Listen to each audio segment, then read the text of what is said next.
jutro, dragi moji. Jedini miran trenutak je u kupatilu. Nadajmo se. Dobrodošli u dan 6. Hajde malo da sumiramo utiske. Dakle, na moru smo 30 dana. Trudim se da stižem maksimalno. Trudim se da čitam vaše komentare, da editujem. Šta je se sinoć desilo? Ja se naravno rastala sa roditeljima. Idemo. Ajde, otključaj vrata. Otključaj vrata. Idemo, Tajd, isto je to mali zajm. Idemo u kupovinu. Idem do pekare da kupim hljeb, vjerovatno, i da napravim doručak. Ali ono što hoću da vam kažem jeste kakav je moj tempo. Ja sam sinoć ostala do 1 sat da editujem sve ove vlogove, da bi vi to gledali svaki dan. I voljela bi da primijetite to, da bude što više komentara, što više lajkova na videima, jer to je ono što želim i postići, da podigne malo kanal i svaka čast. Vidje su tu kolica i da nas što bolje upoznate, jer ovako ćete bukvalno još bolje vidjeti mene kakva sam ja svaki dan. Možda ćete upoznati moje roditelje i tako zapravo cijeli moj život, jer ćete u ovih 30 dana vidjeti mene onako kakva ja sam baš. To je za one koji su tu povremeno. Dobro mi došli na moj kanal i to je to. Ništa, želim da se što više družimo. Idemo u pekaru. Nije bilo prilike da ti pokažem gdje je apartman. Spavaju majka i deda Ljubavi. Evo, bukvalno 20 metara i odmah si tu. To mi je bilo najvažnije, da s njim, mislila sam Zajin obično ne sluša i hoće svako malo da ide kući ili da spava i tako, i rekao bar to da mi je blizu. Ako budem morala sa djecom gore dole, da je blizu, ali evo, stvarno je super.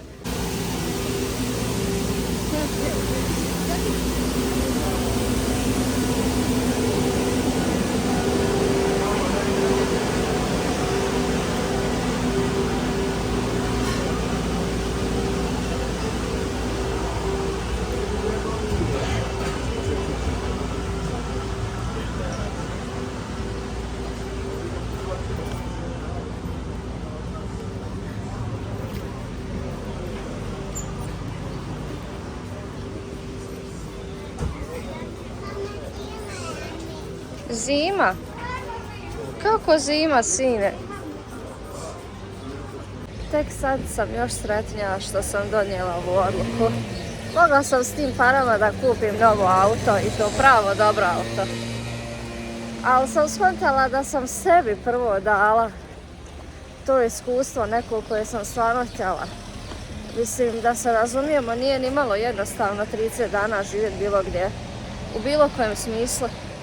Sretna sam zato što to je sve što mi treba. Ne trebaju mi nikakve materijalne stvari, ja samo tražim uspomene. A to je, bogam, puno skuplje i zahtjevnije. Zajina su pojele bube. Da vidim.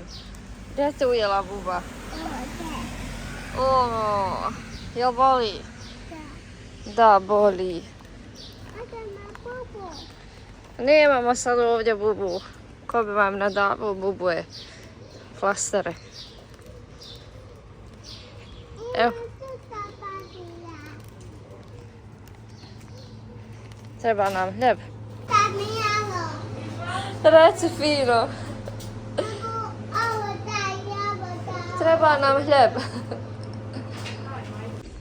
Evo, sad vam je 8 sati, ljudi se ukrcavaju za ovaj brod. Ja sam to mislila. Znači, u 8 uđu, a vraćaju se navečer nekad oko 7.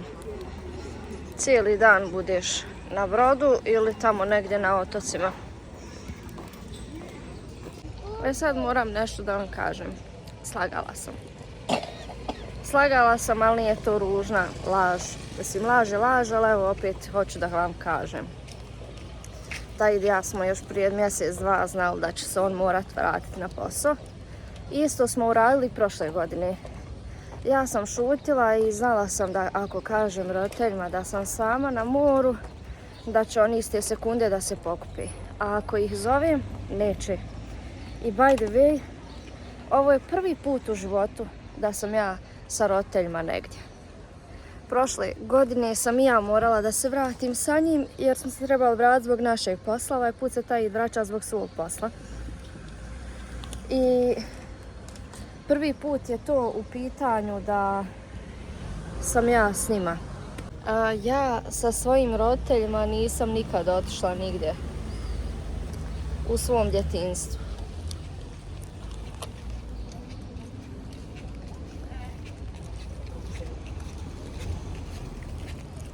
Ručaj duša. I to je to, eto. Nekako je takav život bio da ako sam išla negdje, išla sam u Sanu, u Ključ sa mamom, otac nije. I ako sam negdje hodala, to je to bilo. Otišla sam jednom sa mamom u Neum. Ne možeš bos nigdje. Slušaj mamicu Zajne, sjedi u kolica ljubav. Idemo kad pojedeš to. Sjedi, ručaj. Stavi u papir onda. Znači, život je takav bio da jednostavno nije bilo prilike da prvo moja mama ima godišnji jer je stvarno radila od zvijezde do zvijezde i po 2 posla u jednom momentu je uzimala. Super. I nismo nigdje išli. Znači, da ne pamtim da sam mama, babo i ja da smo otišli u Zenicu na jedan dan. Tako je bilo. I sad kad ja imam priliku da dovedem svoju porodcu i svoju djecu i roditelje, draže mi je da sam uradila to nego da sam kupila to auto. Eto, to sam htjela da vam kažem. A moji mene roditelji dovoljno poznaju i taj da vjerujem da su oni negdje iskontali da smo mi znali da se on mora vratiti. Nego kao šute samo. I ovaj put su puno opušteniji. Pa nekako i njima je drago što su tu. Nemoj pljuvati. Gdje je kanta? Nemoj to raditi, to nije fino. Ja iz pekare, a neko u mojoj kući. Imate vi, gospođo, svoju kuću gore? Imam, gospođo, dođite kasnije, vrate, bit će kafa. Pa moglo bi kod tebe jednom da bude kafa. Pa, dok se samedi. Šalim se, mami sam rekla da je lakše da na jednom mjestu kuhamo nego da je kuća razbacana i gore i dole. Lakše je onda da mi je sva hrana ovdje, da ovdje se kuha, jede i tako dalje, a gore onda da je uvijek rasklonjeno i da se može spavati kad djeca spavaju preko dana. Aj ti kaži dedi da je vrijeme za kafu nakon sići. Aj, idem po njega. Idem po dedu. Hajde, vidimo se. Zovi ga. Alfe. Jajba.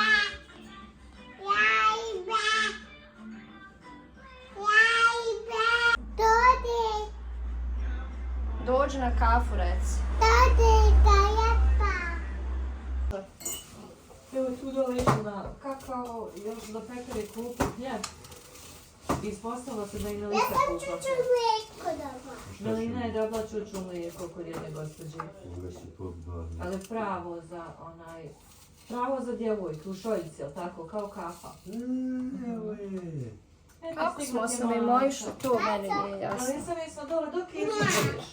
Znači, dok siđeš na zud, samo tu dole 20 metara na desnu stranu.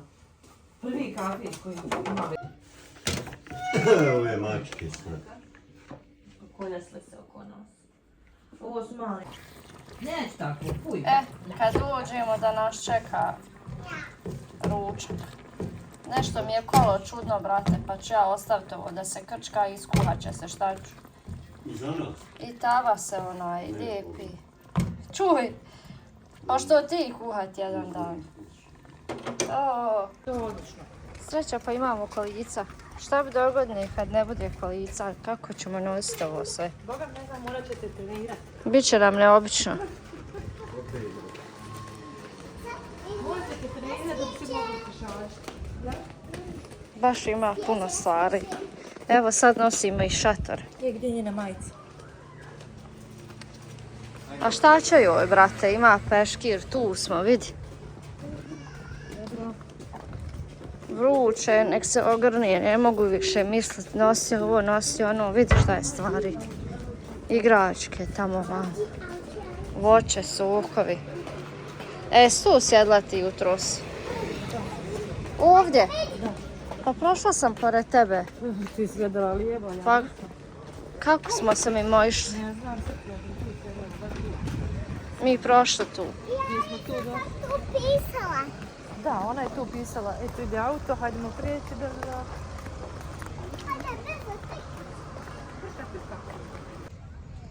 Evo ribica. Gdje su malene? Eno im je mama, malo veća. Eno je. Ali je to mama? Da. Daj Hoće li? pupi. Daj pupi. Pupi. Digni glavicu. Vratić. Glavice malene. Kućica je tu. Majka mi nosi. Lijevo. Viš što mu se napuhao sobak. Pupi. To je pupi, jel da? Hajmo sad dole kod Meline. Neću ja kupat, traćem kuću. Hoću ići kod Meline. Ne. Zima je mi. Zima mi je dole. mi. Ponesi.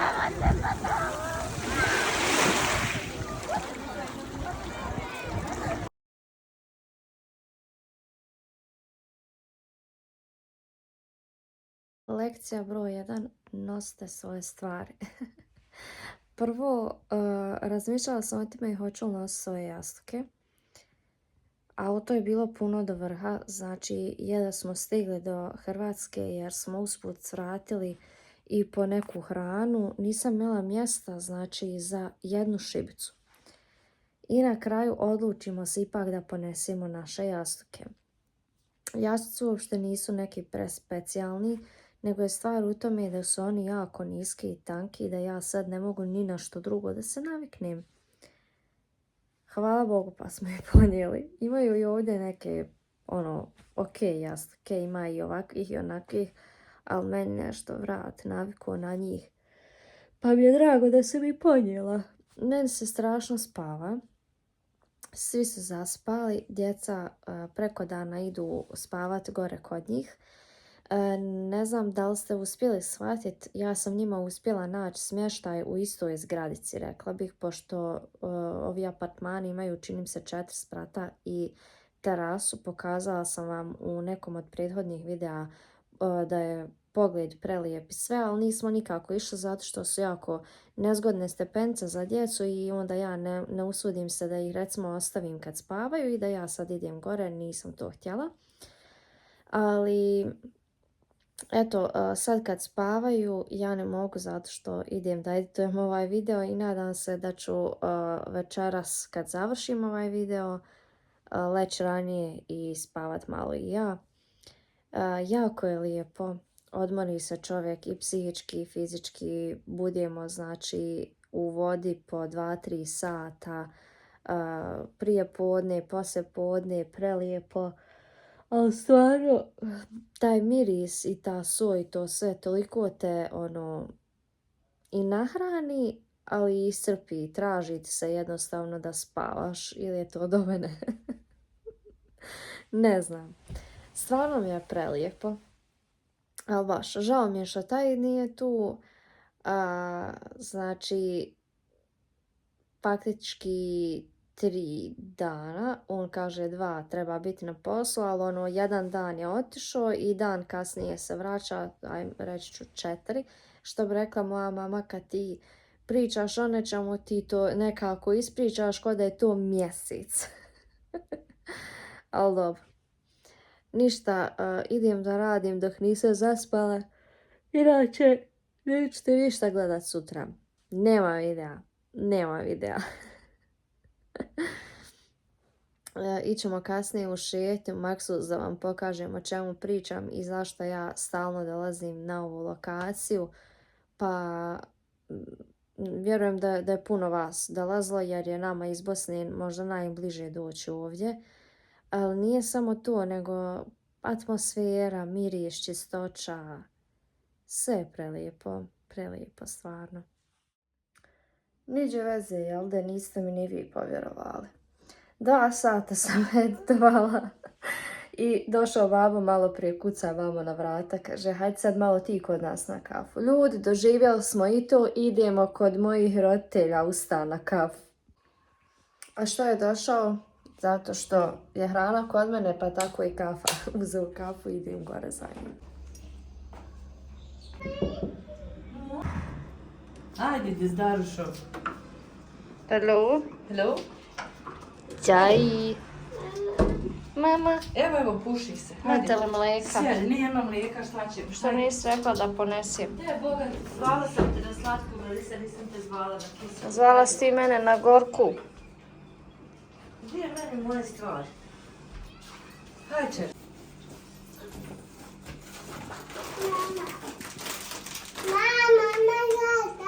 Hajde, dječice.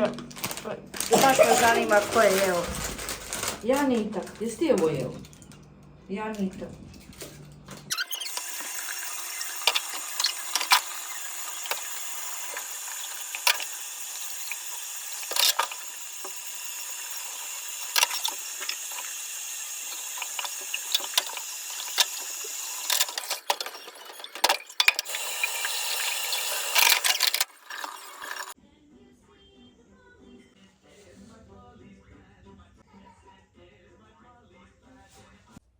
Ljudi moji, to bi bilo to. Mi smo poslije ove kafe spremili se i otišli ponovo na plažu. Shvatili ste da je rutina isti, svaki dan ista.